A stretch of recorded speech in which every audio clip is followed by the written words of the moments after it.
guys, welcome back to my show. Thank you so much for tuning in. I'm really glad you're here. It's a beautiful sunny day outside up here in Green Bay, Wisconsin. However, it is actually very cold. Today I have a super special video. It was requested by my mother-in-law Christine, so thank you very much, Christine. Hello. She's my #1 fan. This video is going to be tips on how to start a houseplant collection. Welcome to my show. I hope you like houseplants, 'cause we're gonna talk about them and touch their leaves.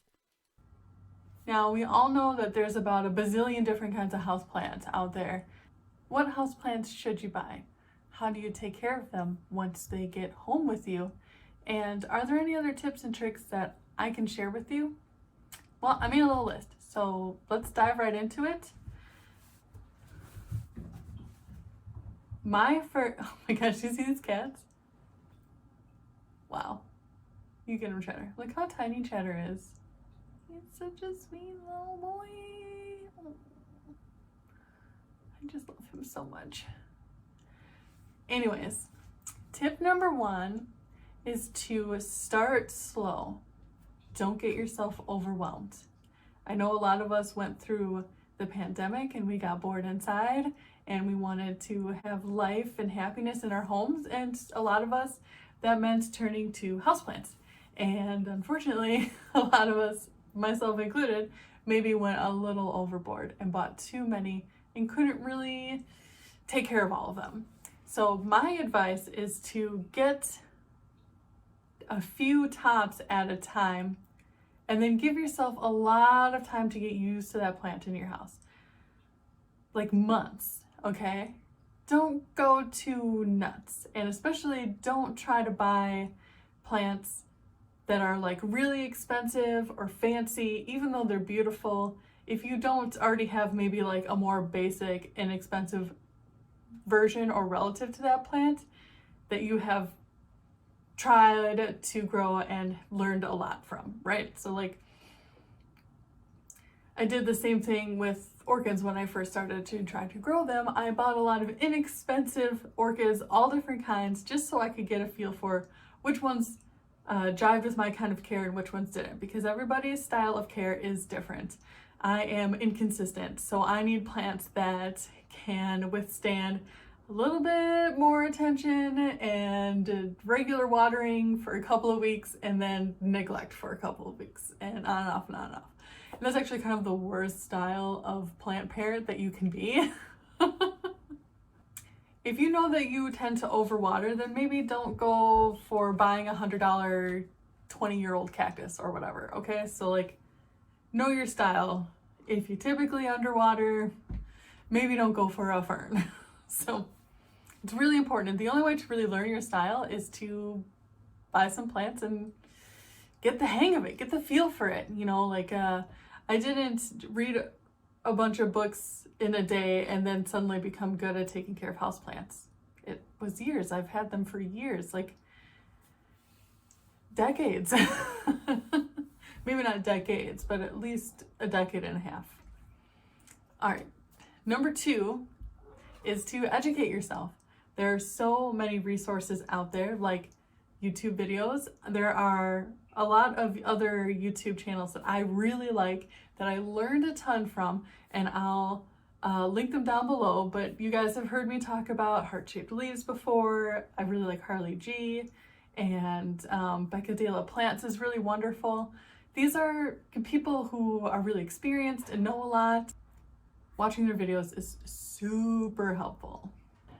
Aside from YouTube videos, obviously, there's books, good old-fashioned, printed on paper books, and you can find a ton of really awesome ones.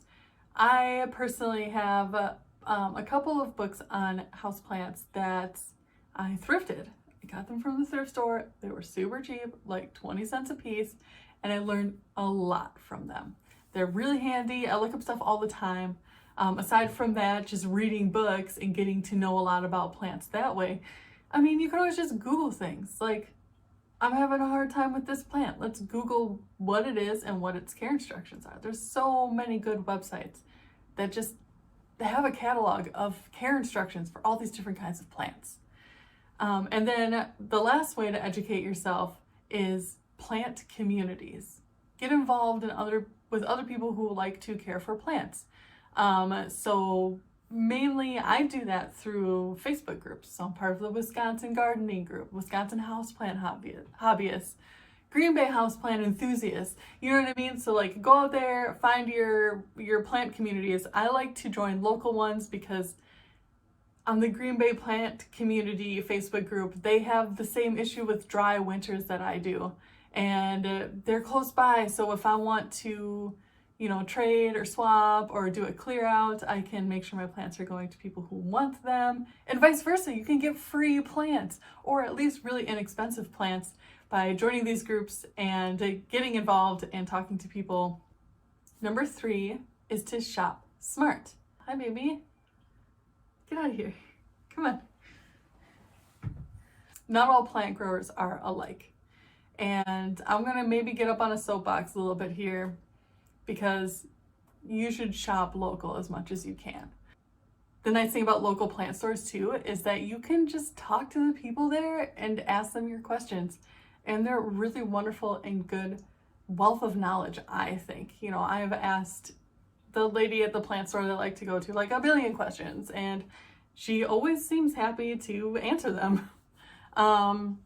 In addition to that, same kind of thing, if you don't have like a specific houseplant store that you can go to your local nursery or greenhouse. Like, yes, they have a lot of outdoor annuals and perennials, and they might not be open the entire year, but they still have plants that are houseplants or can be houseplants. Like my begonia that I bought at Down to Earth Garden Center.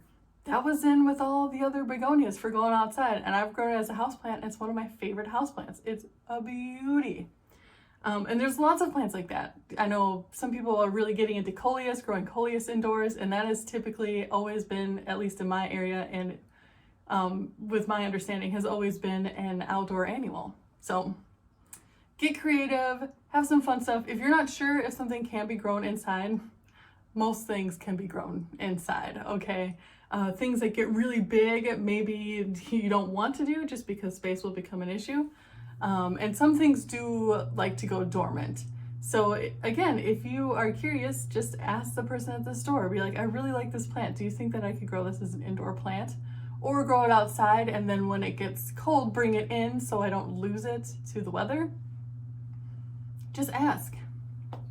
And then lastly, the place that after those two where I might buy a plant is the grocery store. I know you're like, what, the grocery store? But listen, if you go to like a small local grocery store and they have plants there, there is a good chance that those plants came from one of your more local plant stores or grow houses or whatever.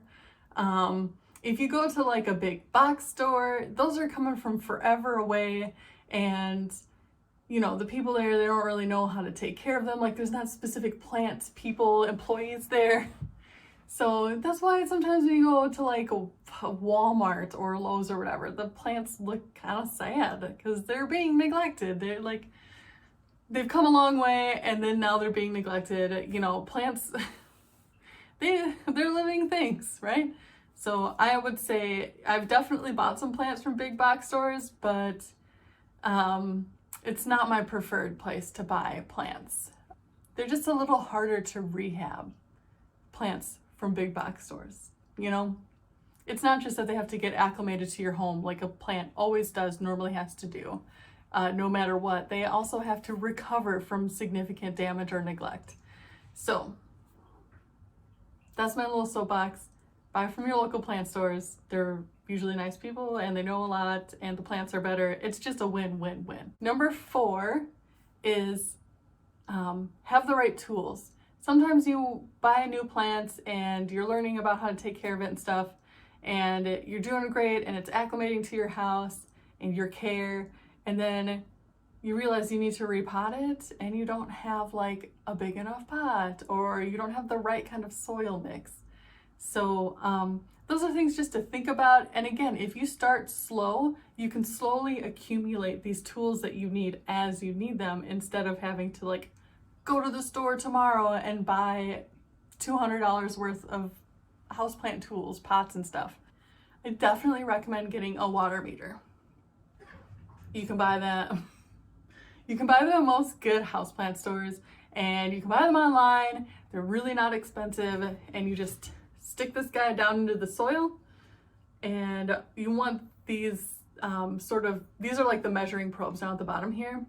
You want those to be about either near the bottom or just above the bottom, right? And it's great because you can't really tell by looking at or sticking your finger in the soil on the top, because the top dries out so much faster. So yeah, I definitely recommend using one of these, especially at first, and keep using it and don't get lazy, because I did that over this winter and I killed like 3 alocasias by overwatering them. So don't be like me, learn from my mistakes, use your water meter. Also, I recommend, especially if you live in a northern climate like I do, that you get some grow lights to keep some of your more sunshine-loving plants kind of going strong through the winter. I just have a couple of really small ones, just literal like grow bulbs that I have put in other kinds of light fixtures and have hanging over plants and stuff like that.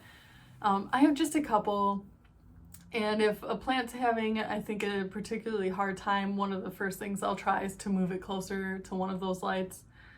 So I think grow lights are nice, not necessary, but nice. Also, a humidifier, again, great if you're running the AC a lot in the summer or you're running the heat a lot in the winter. That's drying out the air in your house. A humidifier near your plants is gonna make your plants happy. It's gonna be better for you, and keep your throat from it'll keep your throat from getting scratchy if you have one in your bedroom. So, I mean, the humidifier is good for you in the winter. It goes to reason that it'll be good for a lot of your plants in the winter. Okay, and then another word on soil. I have like your standard soil, like bagged potting soil for indoor use, and I add things to it depending on what kind of plant I'm repotting. So typically I buy a big bag of that potting mix and dump it into a Rubbermaid container, and I add perlite, like a ton of perlite, to lighten it up, because I think for almost any plant, most of those store-bought potting mixes are just not, they're just too heavy. I think they're too heavy. So I put a bunch of vermiculite in them. Additionally, I have sand and some like small gravel that I use to mix into that basic soil mix and make it even more gritty and drains quickly. And that's the kind of stuff that I use for like succulents and cacti, right? And then I have bark and sphagnum moss that I can use for plants that really like a lot of a long damp period. It's just, you have all the little pieces you need. You have your base, and you add stuff to it depending on what the plant you're trying to repot really likes. And again, the way to know this is just to look it up, either in a book or on the internet, whatever. Okay, the last tip I have for starting a houseplant collection is to forgive yourself and to have fun. Forgive yourself because you will kill plants. You will. 100%. Everyone who has houseplants and cares for houseplants and collects houseplants and has houseplants as a hobby has killed plants. It will happen. Don't beat yourself up over it. You're learning. And after all, I mean, it is just a plant. Like, it's just a plant. You can always get another one. And so just be kind to yourself. Don't beat yourself up. And also have fun. Pick out plants that you like. I try not to buy like super trendy plants because I've done that before and kind of regretted it, because it would have, okay, for example, a ZZ plant. I bought a ZZ plant. It actually was a rehab, so I only spent like $6 on it. It was mostly dead. I think it's in one of my old videos. But I got it to come back, and it filled out into this nice plant, and it was really cute and I liked it, but it really just didn't like ring my bell. And I think getting it to like come back from the brink of death was the fun part, and then after that I really didn't want it. So I ended up giving it away.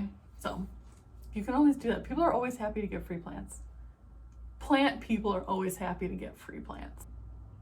The other side of that is if you buy a plant that you really like, that really speaks to you for whatever reason, you just think it's cute and it calls out to you, that plant, you're a lot more likely to pay attention to it and nurture it and love it because you like it, you think it's cute, you want it to do well. So don't get sucked up into the trend thing. Also, trendy plants are always like more expensive than they should be. So, I mean, I have lots of trendy plants, but only if I really liked them, right? Okay. So that's all of my tips. Now I want to talk about some plants that I think are really good for beginners. Plants that are going to be a lot more forgiving and a little easier to take care of. These are the kinds of plants that I like to start with. And if I can do a good job taking care of what I would consider the base model plant, I might branch out and spend more money on some of the more exotic relatives or versions of that plant. For example, I'm not going to shell out the money to buy a Thai constellation Monstera, even though it's gorgeous and I want one. I won't buy one because I have a regular just plain Monstera deliciosa, straight green, and that thing does not throw out big fenestrated leaves. I've been trying and trying for a couple years now. It has a light, it just put out a new leaf, and it's small and it doesn't have fenestration. So I don't know, I'm still trying to learn Monstera. Maybe someday I'll get the hang of it and then I'll be like, okay, I'm confident now that I can get one. I mean, it's still a beautiful plant. It's just, if I were to get a Thai constellation and spend that kind of money, I would want to be able to take care of it so well that it would live its best life. You know what I mean? So just a little something for you. Okay. Hey guys, I'm sitting here editing and I realized that I totally forgot to bring up websites. So when you buy off of websites, my two big pieces of advice are to make sure you find out where it's shipping from. The closer that shipping from location is to where you live, the better. So the less time it's in the process of being shipped, the healthier the plants will be once they get to you. And the second piece of advice would be just to read reviews, especially for places like eBay and Etsy. You really want to read the reviews and make sure that that's a good seller and that they deliver quality plants.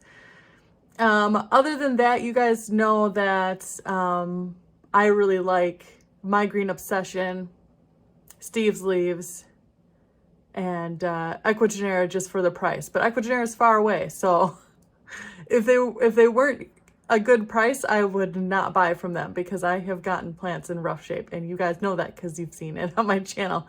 So yeah, that's my biggest piece of advice, my two biggest pieces of advice. Anyways, back to the video. Number one on my list of good beginner plants is pothos. You can't go wrong with a pothos. They're almost impossible to kill. Overwatering will do it, but they're great. They vine, they propagate super easy. You can just like cut off a piece of vine, stick it in water, and it'll propagate. So I have examples of everything over here. So this is like a fancier pothos. I think this is the Enjoy. I got this as a tiny little cutting. I mean, it literally, I was like 3 tiny leaves that I cut off of my mom's plant. So this was a freebie, and she's beautiful, she's adorable, she's living her best life. I'm loving how this one is starting to like get long enough that it'll start to climb down. Again, this is a little tiny bit more difficult than like your standard, what is it called? Jade green pothos. I think is just the white, the plain green pothos is called Jade pothos. This is a little harder cared for because it's variegated. That's another thing. Variegated plants are always harder to take care of than their non-variegated versions. And that's because the green part on the leaf is the chlorophyll, and the chlorophyll makes the food for the plants. So the less green you have on the leaves, the harder it is for the plant to basically make enough food for itself. So they need a lot more attention, they need more light, they just need more of everything to like keep going. That's why I think it's funny when I see, oh my gosh, there was like a Ken's Philodendrons post that exploded, not post, like a,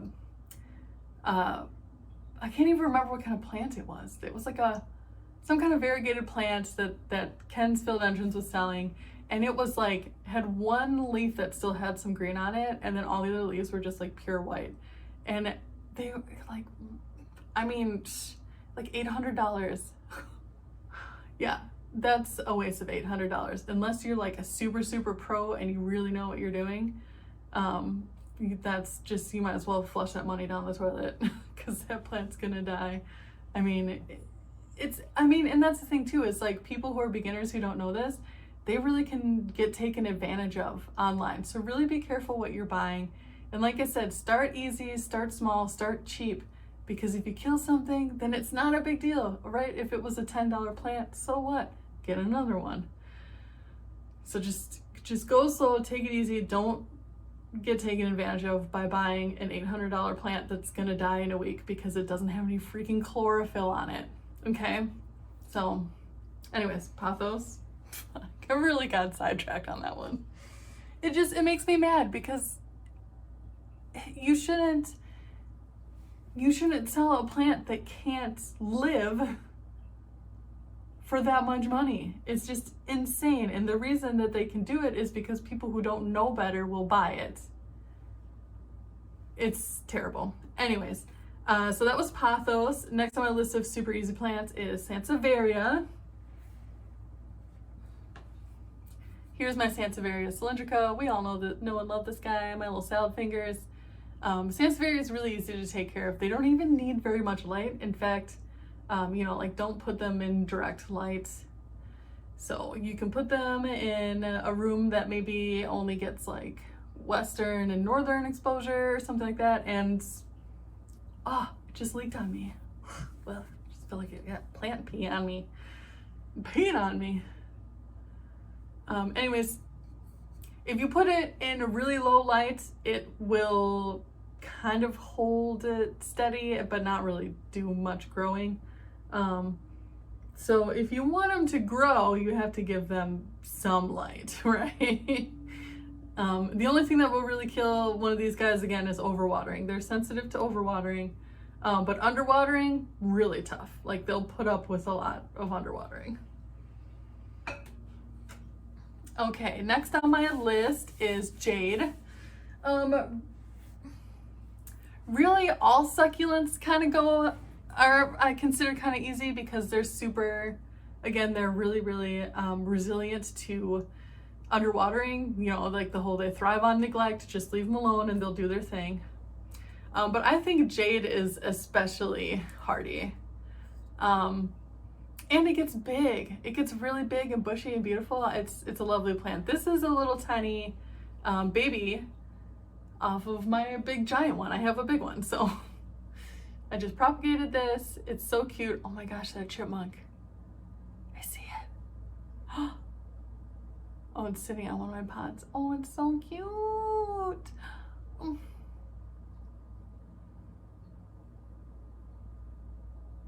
I'm gonna name you corn nuts. So you're the spicy kind of corn nut. It's just sitting there. Baby, you see this chipper? Do you see it? It's out there. You see that guy? This is the chipmunk that is distracting me. I don't know what he's eating. He's in an empty old pot. Well, it still has soil in it, but it doesn't have plant in it anymore. But now it's growing a chipmunk. Me, me, me, me, me, me. He's crunching on something. Anyways, that chipmunk is very distracting. So Jade, super easy, can't go wrong.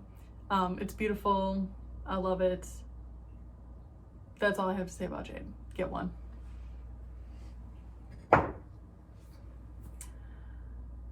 Next on the list is Schefflera. Now, I did not bring down my Alpine Schefflera to show you because it's freaking enormous and I didn't feel like it.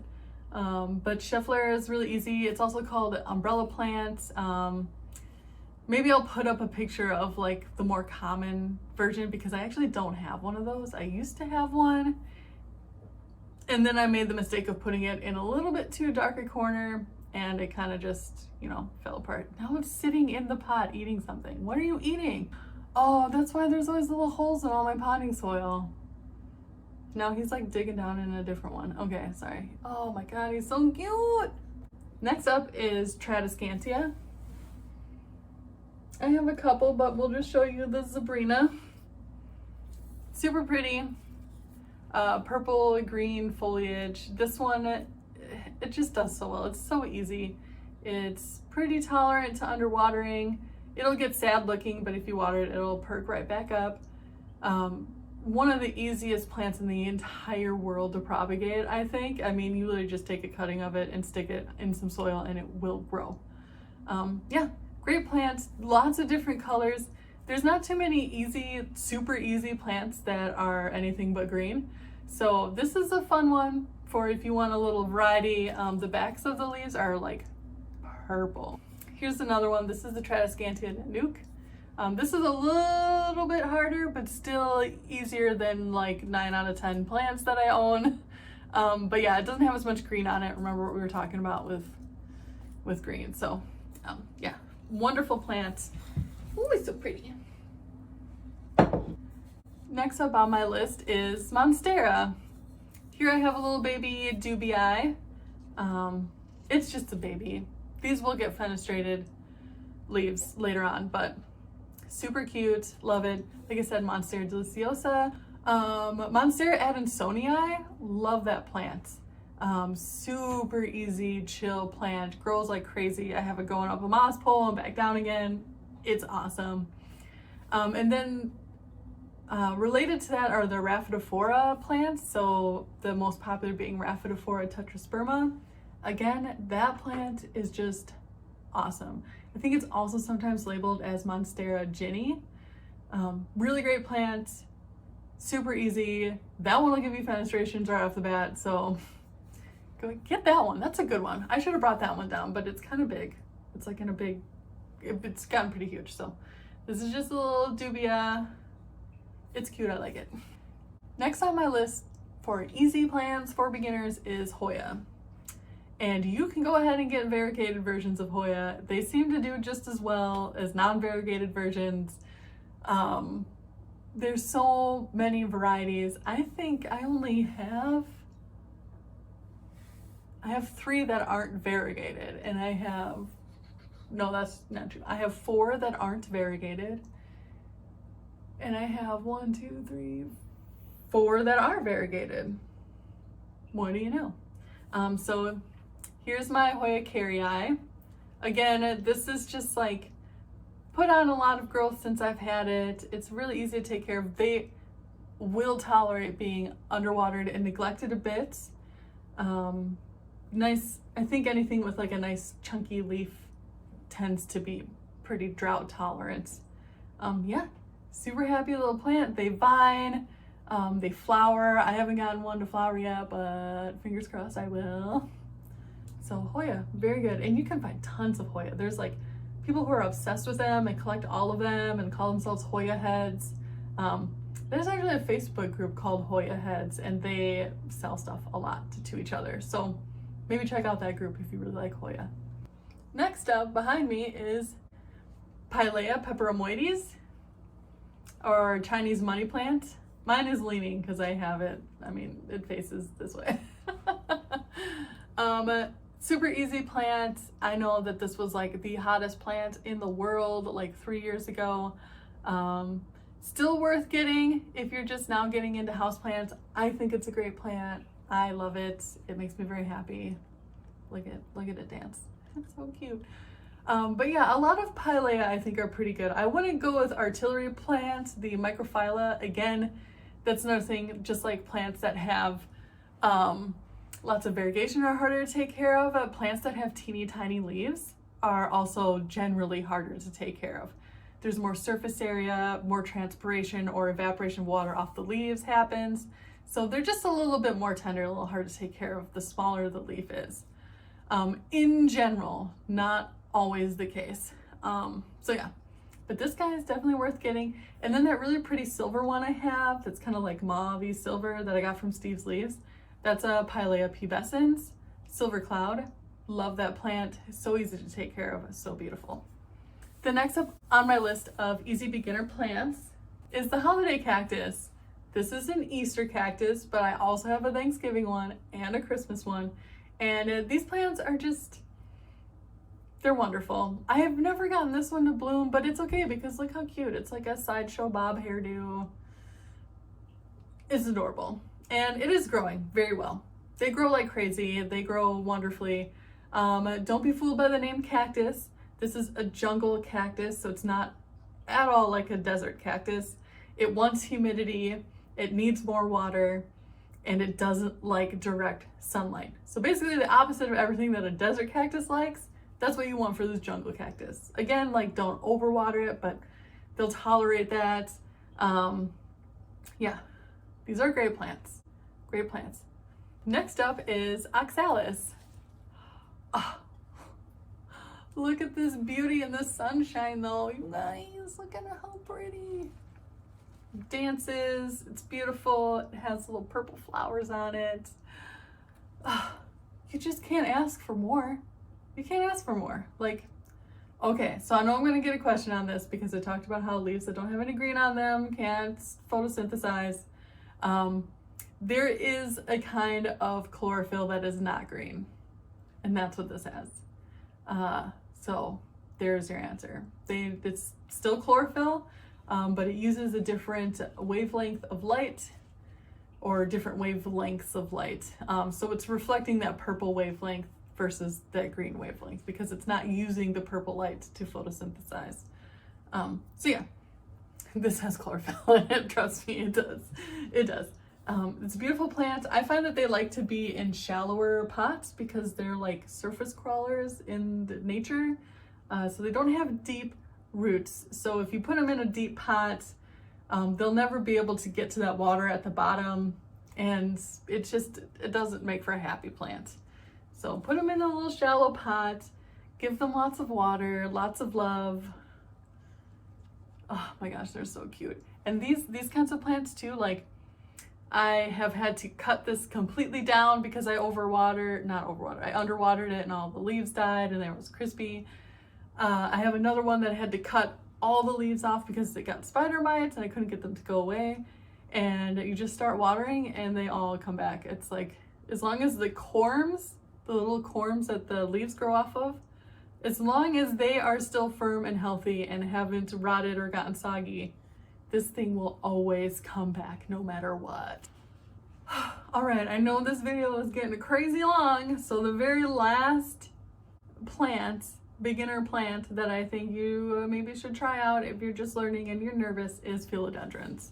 Philodendrons are very easy, but keep in mind, the philodendron plant family is huge and diverse.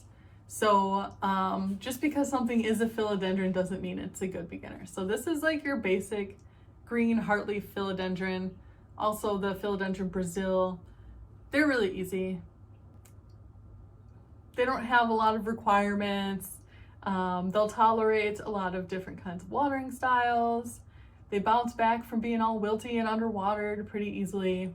They grow like crazy. They're not super demanding. So I definitely think you should get a philodendron, but stay away from some of the more exotic, typically more expensive ones because they will be hard to take care of. Like I have killed plenty of fancy philodendrons because I was like, I don't know how to take care of a philodendron. I can buy that. And then it gets here and I take care of it the way I take care of my regular philodendrons and it doesn't like it and it just died. So keep that in mind, just something to think about. Like, if you're new, I wouldn't go out and drop $60 on a fibrosum or, you know, a Plowmanii or Mame or whatever. There's like a bajillion cool philodendrons. Start out small, start out easy. It's beautiful, it's cute, it won't give you a headache, it'll be your best friend. It is cheap. I got this for free. All right, that's the end of my video. Thanks for hanging in with me. I know this was a long one, but that's just how you can get going. This is a wonderful hobby. Taking care of plants and nurturing them is good for your body, your mind, and your soul. And let me know if you have any comments, questions, tips. Put them in the comments down below, and I will respond to it. I only ever get like 1 or 2 comments on a video at most, so I will see your comment and get back to you, I promise. So thanks again for joining me. Have a wonderful day. Remember to be good to yourself, be good to your friends, be good to your plants, and be good to the animals. Bye. Thank you for tuning in. I hope you liked my plants. Go and have yourself a real nice day, and I'll see you next time.